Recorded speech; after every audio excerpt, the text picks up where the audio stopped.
Praise Lord, जय मसीह की। मेरे सभी यूट्यूब फैमिली को परमेश्वर का प्यार चैनल में स्वागत करती हूँ। मेरे प्रियो, आज मैं फिर से आप लोगों के बीच में खुदा का कलाम, परमेश्वर का वचन, आत्मिक भोजन जो है शेयर करने वाली हूँ। और वचन में जाने से पहले मैं आप लोगों को बता दूँ कि अगर आपका कोई प्रार्थना विषय है मेरे प्रियो, तो आप लोग कमेंट बॉक्स में दे सकते हैं।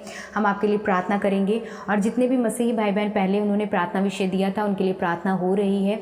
एक बात बोलना चाहूँगी कि आप लोग अपने जीवन में विश्वास रखें कि जिस परमेश्वर के सामने हम लोग प्रार्थना कर रहे हैं, जो परमेश्वर के सामने हम अपनी बातों को रख रहे हैं, वो परमेश्वर जीवित परमेश्वर है और वो हमारी प्रार्थना को सुनते हैं और उसका उत्तर देते हैं। बट एक काम हमें करना है कि वो है विश्वास करना है परमेश्वर के ऊपर, क्योंकि परमेश्वर हमारे जीवन में विश्वास को देखते हैं और वो विश्वास को देखते हुए वो हमारे जीवन में कार्य करते हैं मेरे प्रियो।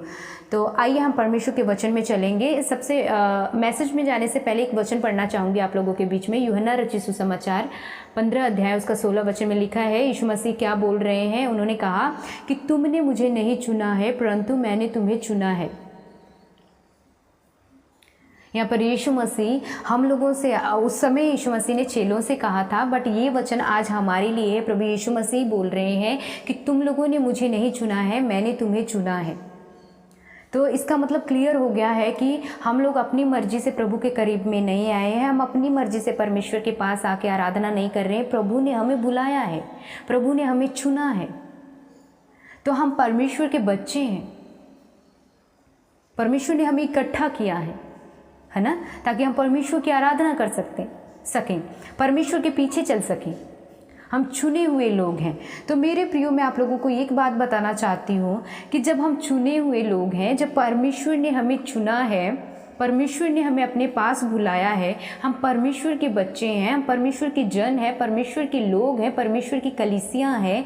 तो जब हमारे जीवन में कोई प्रॉब्लम आती है तो हम किसके पास चले जाते हैं। एक वचन और पढ़ूंगी और उसके बाद मैं आप लोगों के बीच में क्लियर करने की कोशिश करूंगी। भजन संहिता 121 अध्याय उसका एक वचन, इसमें लेखक क्या बोलते हैं, कहते हैं कि मैं अपनी आंखें पर्वतों की ओर लगाऊंगा, मुझे सहायता कहाँ से मिलेगी।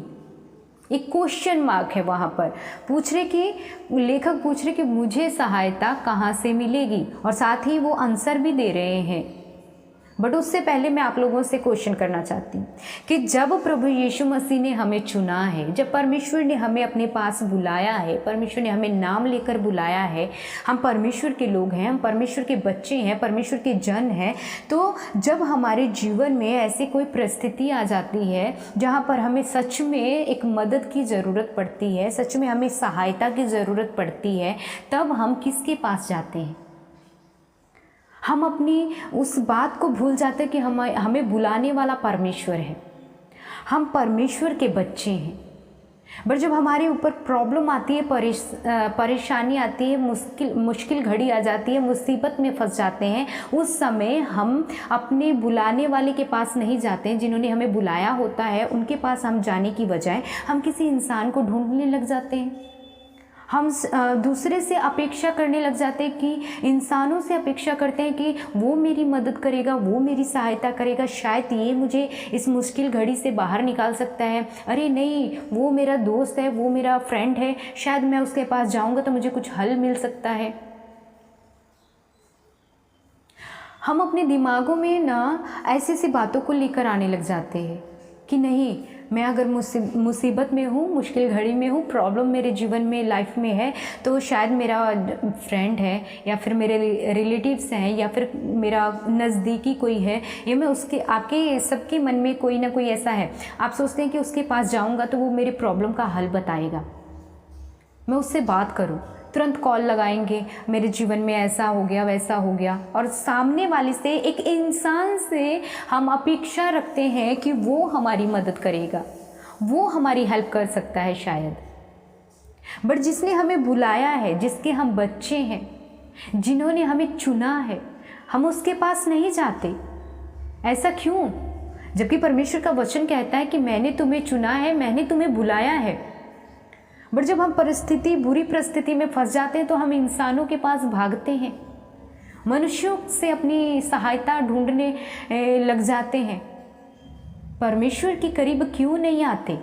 परमेश्वर के पास क्यों नहीं जाते?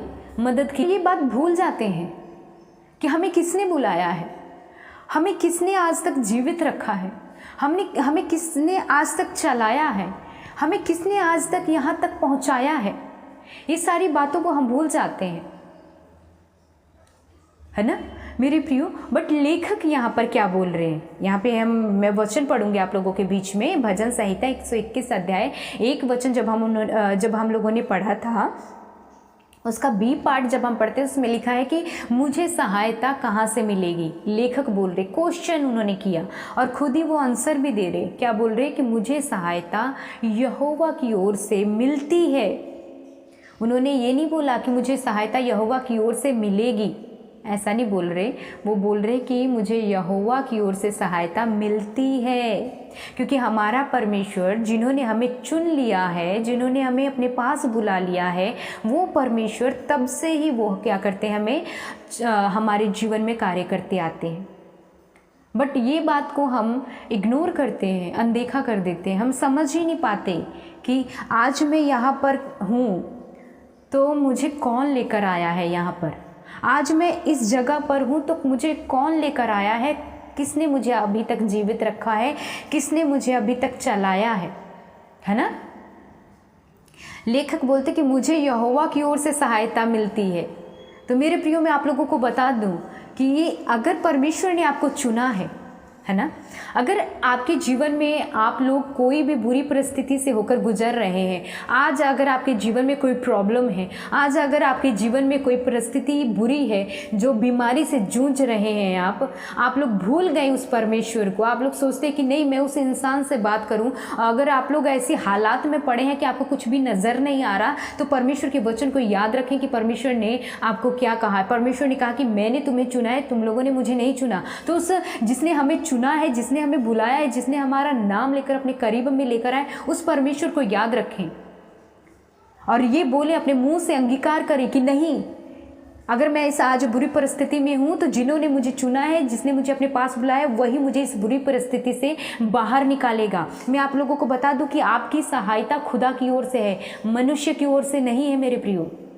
अगर आप लोग अपनी बुरी परिस्थिति में इंसानों से, मनुष्यों से अपनी सहायता की अपेक्षा करते हैं कि नहीं मेरा ये फ्रेंड या फिर मेरा वो रिलेटिव्स कोई भी आके मेरी मदद कर सकता है, तो आप लोग भूल जाएं, क्योंकि आपकी सहायता यहोवा की ओर से है, आपकी सहायता परमेश्वर की ओर से है। आपको बुलाने वाला परमेश्वर है, आपको चुना है वो परमेश्वर, हमारा परमेश्वर है।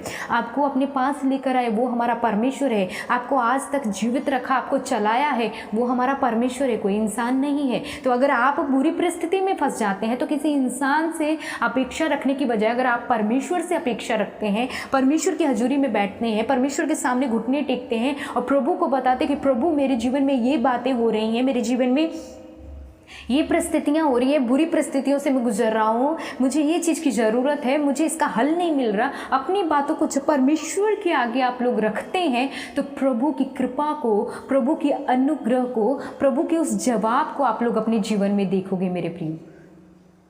बट आप लोग अगर आप अपनी सहायता किसी इंसान से देख रहे हैं कि नहीं मेरा वो जो मेरी मदद करेगा, कोई इंसान, कोई मनुष्य जो है मेरी मदद करेगा, तो भूल जाए मेरे प्रिय, हमारा परमेश्वर अद्भुत तरीके से हमारे जीवन में कार्य करने वाला परमेश्वर है।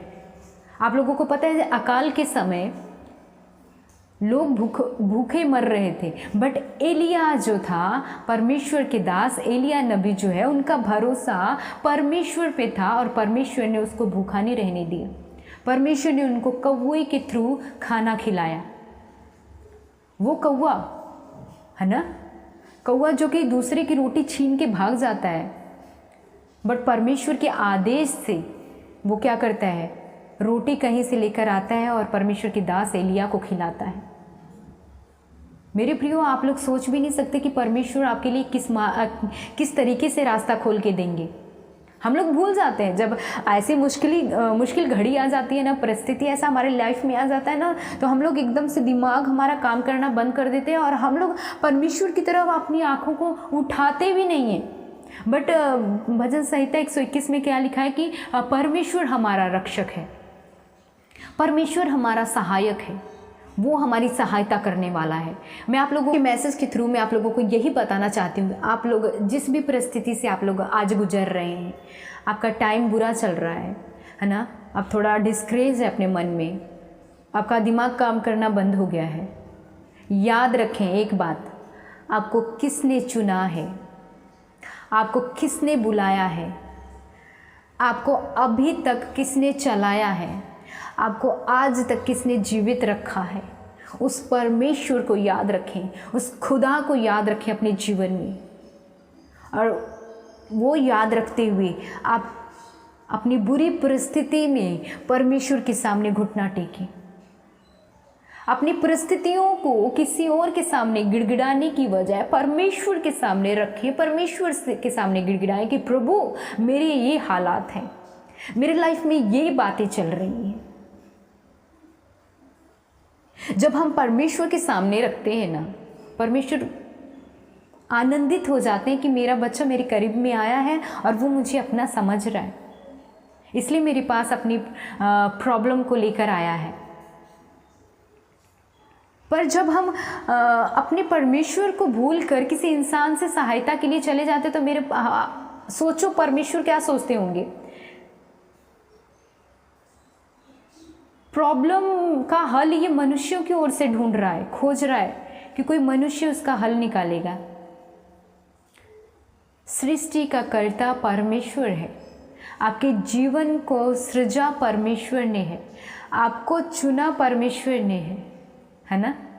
तो आपके जीवन के प्रॉब्लम का भी हल परमेश्वर के पास है। परमेश्वर के करीब आए मेरे प्रियो। किसी भी बुरी परिस्थिति से आप लोग गुजर क्यों न रहे हो, उसका हल परमेश्वर निकालेंगे, कोई इंसान नहीं निकाल के देगा, कोई भी नहीं। इसलिए आप किसी भी कंडीशन में क्यों ना है, मैं आप लोगों को यही बोलना चाहूँगी, परमेश्वर का वचन यही कहता है कि प्रभु के पास आएँ। आगे जब हम परमेश्वर का वचन पढ़ते हैं तो उसमें लिखा है कि जो आकाश और पृथ्वी का कर्ता है, स्वर्ग और पृथ्वी का कर्ता जो है वो परमेश्वर है, वही आपकी हेल्प करेगा, वही आपकी मदद करेगा, कोई इंसान नहीं, है ना।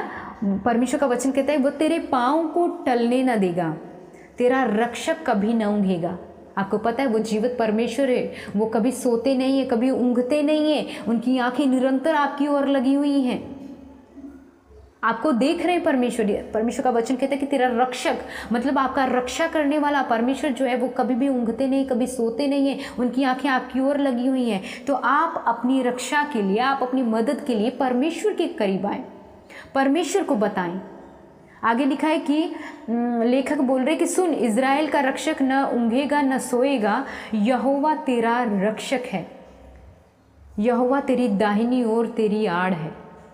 आमीन। आगे परमेश्वर का वचन कहता है न तो दिन को धूप से और न रात को चांदनी से तेरी कुछ हानि होगी। मतलब कोई भी बुरी परिस्थिति से आप क्यों ना गुजर रहे हो, आपके जीवन में कभी भी परमेश्वर बुरा नहीं होने देंगे, आपका नुकसान नहीं होने देंगे, आपको उस परिस्थिति से परमेश्वर बाहर निकाल के लेकर आएंगे, है ना। बट आपको क्या करना है, परमेश्वर के करीब में आना है। और आगे क्या लिखा है, यहोवा सारी विपत्ति से तेरी रक्षा करेगा और तेरे प्राण की रक्षा करेगा। सारी विपत्ति से, सारी प्रॉब्लम से, सारी मुश्किल हालातों से परमेश्वर ही आपकी रक्षा करेगा, कोई और नहीं करेगा मेरे प्रिय, क्योंकि आप परमेश्वर की संतान हैं, आप परमेश्वर के बेटे हैं, आप परमेश्वर की बेटी हैं। परमेश्वर ने आपको चुना है, परमेश्वर ने आपको बुलाया है, परमेश्वर आपके नाम को जानते हैं, परमेश्वर की आंखें निरंतर आपको देख रही हैं, परमेश्वर ने आपको सृजा है। फिर जब मुसीबत आती है आपके जीवन में, आप मनुष्यों की ओर क्यों भागते हैं, परमेश्वर के करीब में क्यों नहीं आते। परमेश्वर के करीब में आए, परमेश्वर आपके जीवन में कार्य करेंगे। आमीन। आई होप कि आज का मैसेज जो है आपके जीवन में एक शांति को लेकर आया है, मुझे विश्वास है। प्रभु आज के मैसेज के थ्रू आपको ब्लेस करे। जय मसीह की।